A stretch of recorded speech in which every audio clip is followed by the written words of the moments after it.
Hi, Joe. Welcome to the show. Thank you very much for having me. It's a pleasure to be on. Oh, it's my pleasure. I was looking at some of your work over there on the other screen. You've got some very interesting books, and I want to hear all about that. But first, tell us a little bit about yourself, who you are, and what got you to the point where you are writing. Yeah, sure. So I am a COVID author. I had a professional gig, in fact, several of them. I own a couple of businesses, and during COVID, the shutdown, the silver lining in it for me was it allowed me, frankly, to take something off my bucket list, which was what I really wanted to do. I wanted to write a fiction novel, and I chose fantasy adventure because it's something that's near and dear to my heart.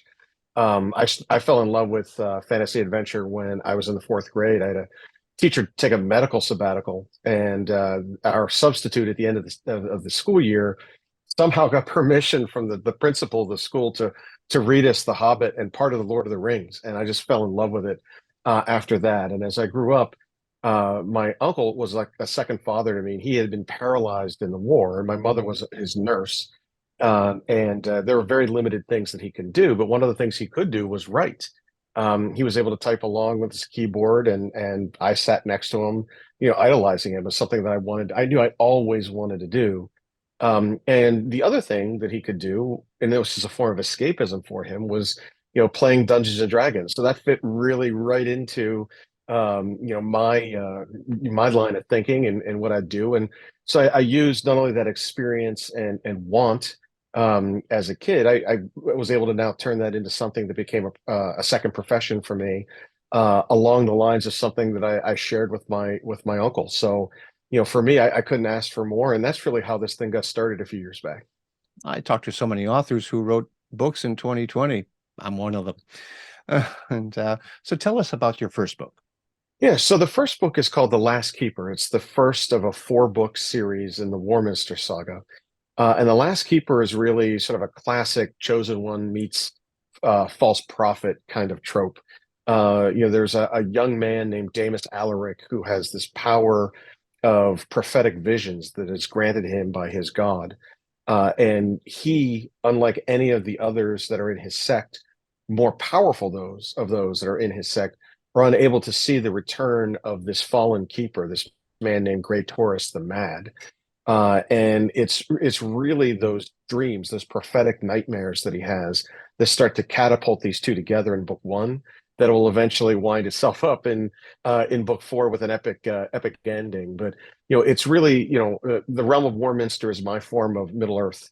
I had to world build, and I created my own Westeros or my own realm in this case. And Warminster was a stitching together of a lot of my Dungeons and Dragons adventures as not only as a kid but as an adult. We still play the game on Sunday nights, 6 to 10, and we're scattered all around the country. But the same six or seven guys that have been playing since we were all 10 years old are still playing now. We're just using Skype, and we're doing it through discs. People get older, they've got kids, they've got responsibilities, they travel for work and things like that. But instead of playing poker, we play Sure. D&D, and I've been able to take, I think, the best of those stories and weave them into a four-book series with more to come. Excellent. Really good. I was on your website as well. I saw a map there. Did you design that, or did you have that made for you? Well, a bit of both. So I don't have the talent to actually have it made, but I did design it. It was something that came again from many years of playing, role-playing games, and I was able to put something together that made sense. And I sent it on to an illustrator who was able to put that together for me. And she has since, done, a family tree for me in my third book. She also does sort of like what I would describe as a modern day flow chart, but it's a way to show people that are fans or readership that I have in the saga, how the Cathedral of the Watchful Eye works and who's in charge and where they are and what are the various sects within.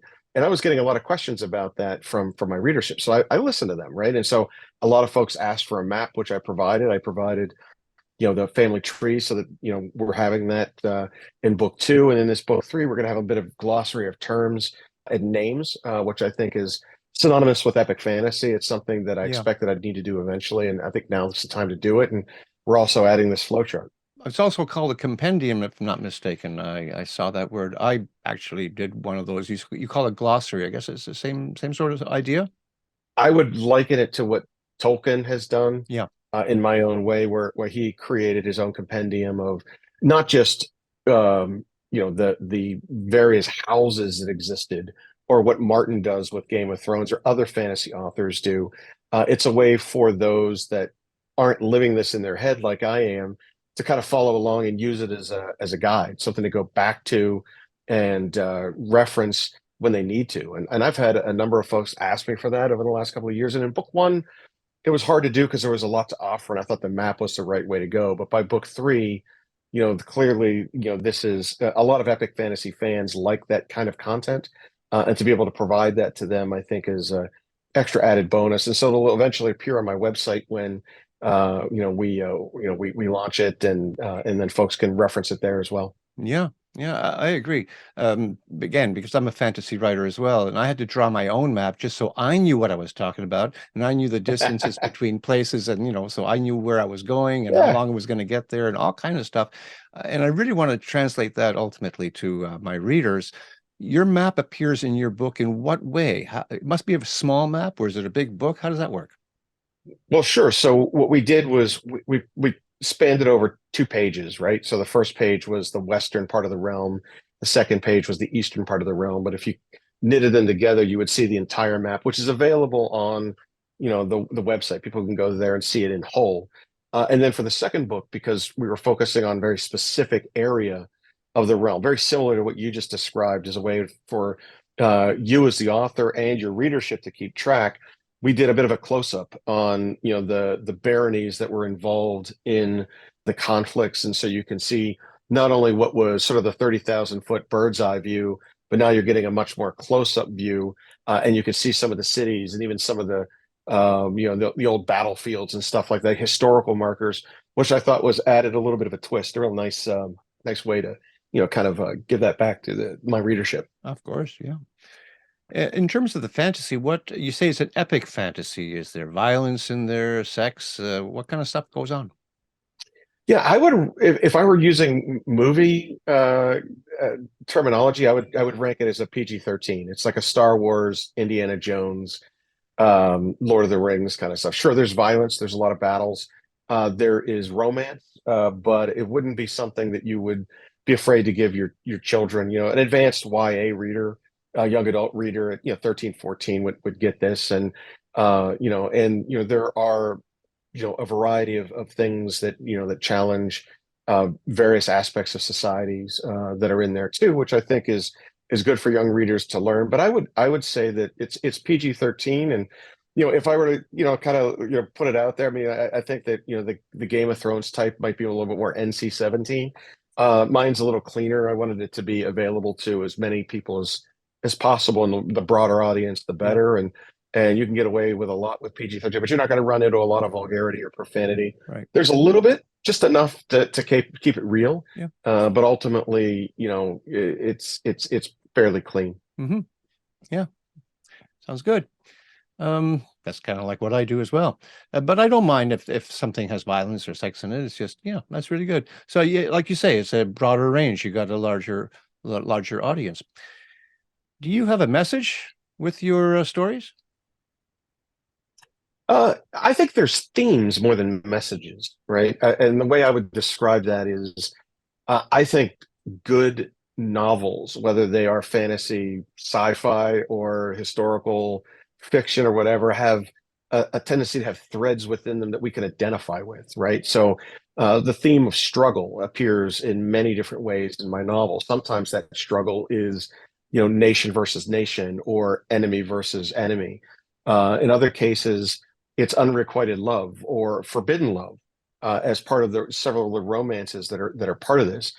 In other cases, it's overcoming obstacles, and some of those obstacles can be reflected into perhaps messaging.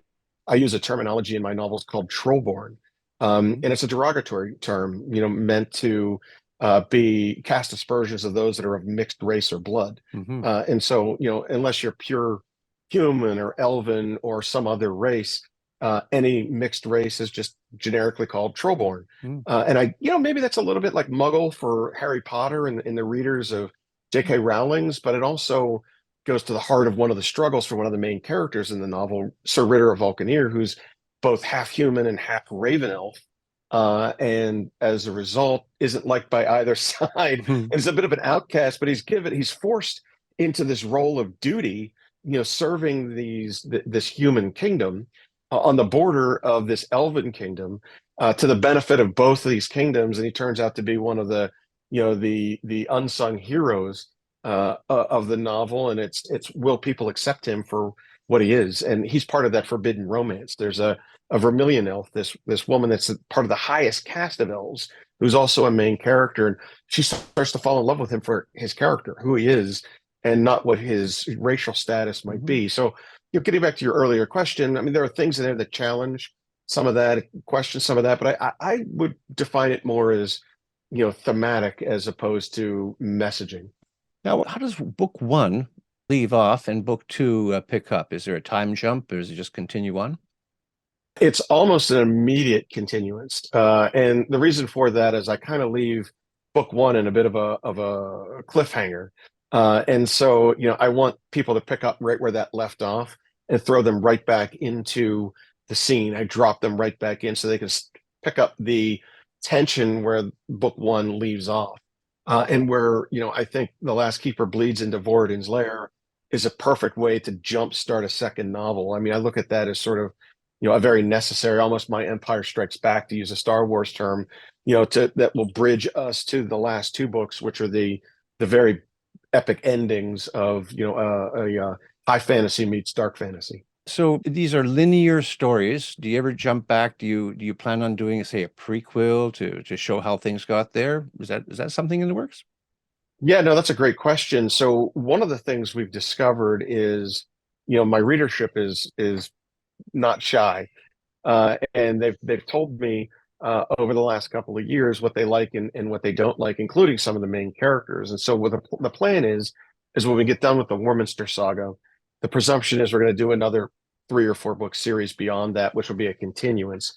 But in the interim, what we're planning on are much shorter novellas, which are more origin stories of some of the more popular characters. And so people will get to see a little bit behind the scenes and a little bit of a flashback, as opposed to the next set of stories. They'll be able to see where some of their favorite characters came from, even if they didn't survive to get into the second series. Yeah, well, people do like that. I like that too. So your readers are directing you somewhat. That's really nice. Good for you. Yeah, it's funny. Like I never expected that, right? I was humbled by it in many respects. Like people will reach me on social media, or they'll email me on the website, or they'll run into me at a convention and they'll tell me what to do, or they'll tell me what not to do. And sometimes it's already too late. Something's in editing and it's on its way to publication, and it's like, well, you might not like what you're about to find out, but it's good for me to know and get that feedback, not only for these novels, but the next ones, to understand where people might want to see. And so there are some characters that we're going to do side stories for, these origin stories for, that I didn't expect to do. They just happen to be some of my more popular characters, even though they might have been comic relief in the in the case of Blue Connie, my halfling barbarian berserker, or in some cases, the assassin in Canis Druitt. I mean, everybody loves it. They love to hate him, right? And it's like they want to know, how did he get to where he is? Because I try to stress in my novels some level of reasonability and realistic outcomes, and people aren't born evil. Something happens to make them go bad, and there are ways to find past the redemption. I mean, we see that a lot in movies. That's a common thread. I mean, Darth Vader, again, using another Star Wars term, is good, then he's bad, and then he comes back at the end, right? And and I think that when characters that you're writing are in that, you want to leave the reader wondering, are they going to choose this path to redemption, or are they just going to go all in on what they've chosen? And sometimes it's just making a bad life choice. Like Grey Taurus the Mad, the arch villain here, didn't do necessarily something that was out of character. He just did something he wasn't supposed to do and was punished with this curse from his god. And you find out about that in book one. But if you once you find out what it is and you juxtapose yourself into his position with the assets he had available to him, you might have done the same thing, which makes it more believable. And that's the kind of stuff that I like to write about. I don't believe in absolute good or absolute evil. There are situations in life that, everyone wishes they had a mulligan sometimes, whether it's an ex, girlfriend or ex-boyfriend or whatever it might be, or something that they did at work that they wish they didn't do. And I think that there are paths to redemption to do that. And I think people like to read about things that they can identify with. Yeah, for sure. Have we touched on book 3 yet?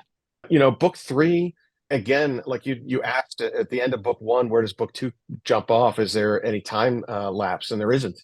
It starts off right in the middle of a couple of big battles. It gets you right back into the scene, and some big decisions are made early on. And the Trillius Gambit, book 3 in the series, is one where the worm starts to turn for the good guys. They overcome some of the tragedies of book 1 and part of book 2. They have defined who the villains are. They know what challenges await them, at least most of the challenges, not all. Some of them come out in book 3 that they have to face in book 4. But it really puts them in a situation where they've all come together, where before in book 1, the heroes were these disparate characters that needed to come together. And by the end of book 2, they all are.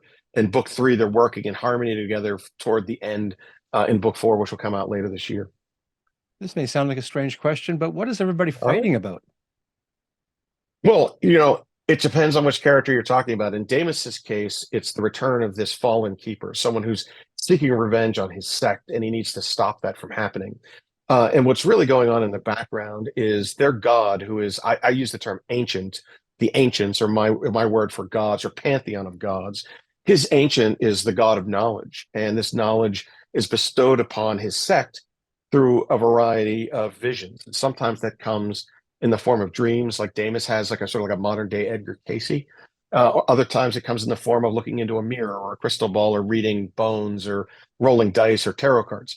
And each keeper has their own way of connecting with their ancient, but their powers start to wane. And it's because Damus is the only one left that's able to see the return of this fallen keeper, is the reason for the title. He is the last keeper of this forbidden knowledge. And he's able to use that to fight against the return. And of course, Great Taurus is coming back to gain revenge, seeks revenge on the Tower of the Watchful Eye. And it's these members that are sent far and wide across the realm to advise kings and queens and emperors and other leaders on what to do by interpreting these signs from the Hall of the Ancients, where the gods reside. And therefore, it's caused strife between kingdoms. And Great Taurus is doing that on purpose because he wants to seek revenge. And I can't tell you what exactly he's seeking revenge on and how Damus plays into that, but let's just say that they're inherently intertwined, and Damus has to discover that, and he discovers that at the end of book 2. Now you mentioned at the end of book 3, things really start settling down and it's getting peaceful, and yet there's a book 4 and you need conflict. What goes wrong? Well, it's settling down where they now know what the chessboard looks like, right? They're now informed as to who the enemies are, what the enemies are doing, and what they need to do to stop them. And book 4 is that epic ending that you look for in all epic and high fantasy novels, right? You're looking for the good guy, the bad guy, the epic conflict that will come from that. And so Echoes of Ghostwood really wraps up many of these hanging chads. A lot of these not only character arcs, but plot arcs start to come together in these final battles, and you get to see whether these characters succeed or fail, and whether or not they are able to push back on the chaos and the evil that is pending as a result. So without giving too much away, book 4 is like one massive battle taking place all over the place, and there are respites, just enough to get dialogue in there so that you know why they're making certain decisions. But at the end, it's really I want readers on the edge of their seat. I want them not, when they get to the end of a chapter, having to start the next chapter and reading through it. And that's really what I'm hoping for in the big ending. Cool. So book four will be the end of the series, or are you planning on going? Oh, yeah, you did mention you're going to splinter off and talk about different characters and novellas and Yeah. all that. Of course, yeah. Yeah. So yeah, this will be the end of the Warminster saga. And then to your earlier point, there'll be a bit of a break. There's going to be a 7 year gap between the end of book four and the beginning of the next saga. Right. And so the characters will get a little bit of a peaceful respite. They will develop around that, and you'll have to learn how they've developed around that. And then that'll set them down the path to the next challenge or challenges. But now that they're all familiar with one another and the readers are familiar with them, it'll be easy to kind of pick up where they're going and take them from there. Neat. I guess you're back to work now that the pandemic is almost over or over, I guess. I am. I own several businesses. Some of them are in the writing sphere as a result of Oh, the pandemic, and other my what I did prior to this for 20 years was I was a DC lobbyist. I did technology and defense lobbying, helping companies and organizations find sources of government money to make the next best technological advancement that could be used to provide for the common defense or promote the general welfare. And I loved doing that, but it was a lot of nonfiction. I had never written before the pandemic. I had never written a single line of dialogue. I didn't know how to pace my stuff. So, my process started with learning how to be a writer. And that was something that took about a year, and the pandemic allowed me that downtime to do it when, DC, for all intents and purposes, was shut down. And I don't live in DC. I live in Pittsburgh, a couple hundred miles yeah. west. So for me, I was a bit detached, and a lot of the meetings then became Zoom meetings, and I could do a lot of what I was doing remotely. And so there's a different workplace now. So I'm still able to wear that hat and have to travel less, which gives me more time to transition into what I hope to play my back nine, in becoming a full-time writer and doing it this way. Excellent. Yeah. And how are sales for you overall? They're really strong. My first book, I expect probably by the middle of July to be an Amazon bestseller in several categories. Second book is close behind. We had great conversion rates when it came to folks reading through one and getting to two. I'm hoping that continues with three. We'll have more numbers here at the end of the quarter. And then book four, I'm hoping by that point we're pulling a lot of new fans and old fans through the entire series, and you're hoping to get to that critical fourth book, which helps with all the algorithms, right? That's what Amazon and Apple Books and Barnes and Noble look for. They want to see content. They want to make sure you're not writing just one book and it's a one-off. They want to know that you're going to be publishing content for them, and then they'll help to kind of promote that. And so my publisher and I we're almost there. We're pretty satisfied with where we are for a book one and two. And one of the offshoots of that was, I've licensed the intellectual property of the realm of Warminster to a video game company, and they're making it an augmented reality, virtual reality game. The AR version will launch in 2024, and the VR version will launch in 2025. So we're happy with that. I get a question all the time about, oh, if this was a movie, if it was a TV show, who would play whom? Wow. But I never expected to be talking to a game company, and it worked out that way. And I think that's also helping sales. It's pulling in different types of folks that wouldn't necessarily be readers, Yeah. that are gamers, and vice versa. And I think there's a crossover effect in marketing there that's helping with the sales as well. Wow. And all that in less than 3 years. It's been hustling, man. I'm telling you, I'm not leaving any stone unturned, and I think that's the entrepreneur in me, though, right? Good.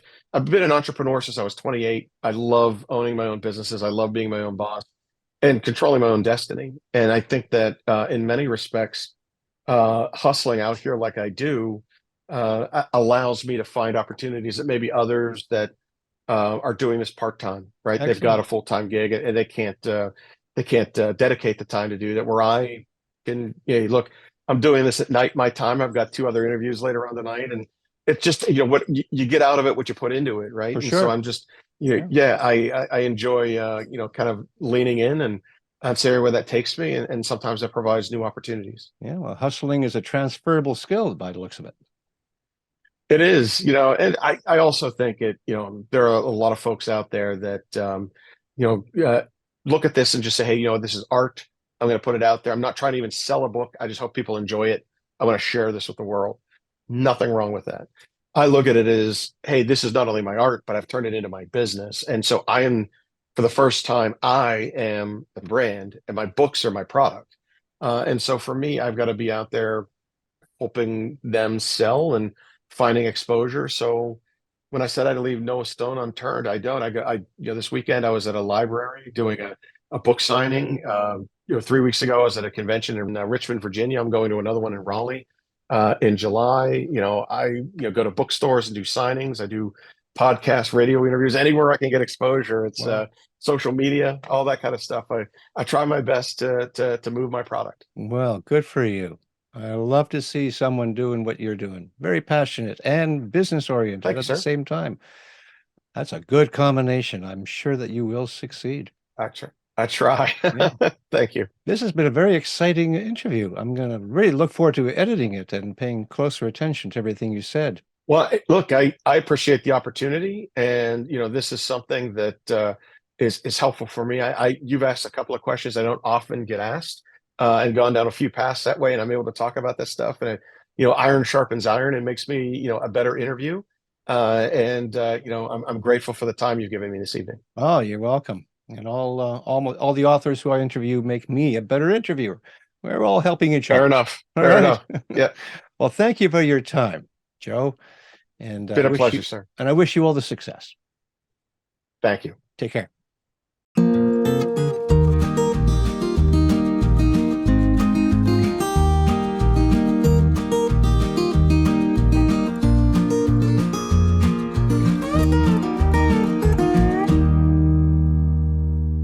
And that's our show for today. If you like what I do here on Tell Me About Your Book, then please hit the like button and subscribe. And don't forget to ring that bell for future notifications. And if you are a self-published author, I would really like to speak with you. Until such time, keep on writing and be kind to one another.